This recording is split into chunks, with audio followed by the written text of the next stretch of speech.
اشفاق احمد مرحوم فرماتے ہیں کہ میں اپنی اہلیہ بانو کے ساتھ انگلینڈ کے ایک پارک میں بیٹھا ہوا تھا کہ وہاں تبلیغی جماعت کے کچھ نوجوان چل قدمی کرتے ہوئے پارک میں آئے۔ اتنے میں مغرب کا وقت ہوا تو انہوں نے وہیں جماعت شروع کر دی۔ ان نوجوانوں کو نماز پڑھتا دیکھ کر کچھ نوجوان لڑکیوں کا ایک گروپ ان کے پاس پہنچا اور نماز مکمل ہونے کا انتظار کرنے لگا۔ میں نے اپنے اہلیہ سے کہا کہ آؤ دیکھتے ہیں کہ ان کے درمیان کیا بات ہوتی ہے۔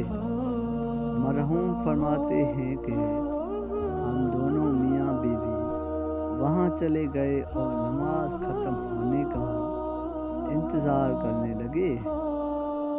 نماز ختم ہوتے ہی ان میں سے ایک لڑکی نے آگے بڑھ کر جماعت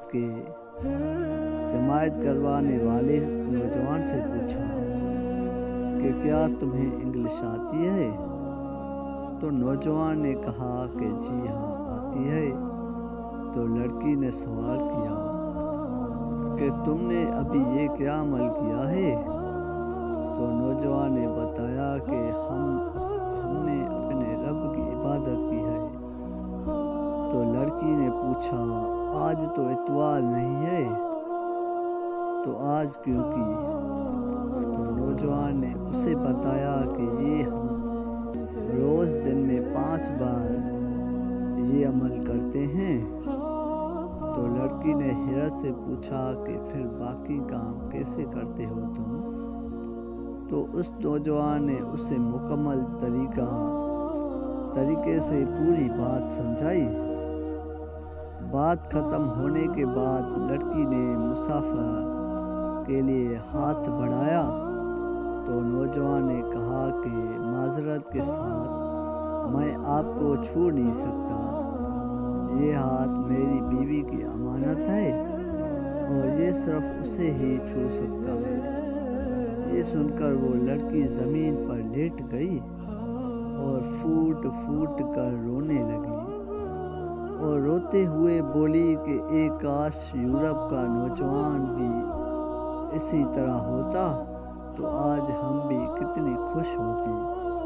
پھر بولی کہ واہ کتنی ہی خوش نصیب ہے وہ لڑکی جس کے تم شوہر ہو۔ یہ کہہ کر وہ لڑکی وہاں سے چلی گئی۔ اشفاق مرحوم فرماتے ہیں کہ میں نے اپنی اہلیہ سے کہا کہ بانو آج یہ نوجوان اپنے عمل سے وہ تبلیغ کر گیا جو کئی کتابیں لکھنے سے بھی نہیں ہوتی۔ بے شک عزت اور سربلندی اسلام میں ہی ہے۔ میرا جسم میری مرضی کا نعرہ لگانے والی جاؤ یورپ میں عورت کا حال دیکھو اور خدا کا شکر ادا کرو تم ایک مسلمان پیدا ہوئی ہو۔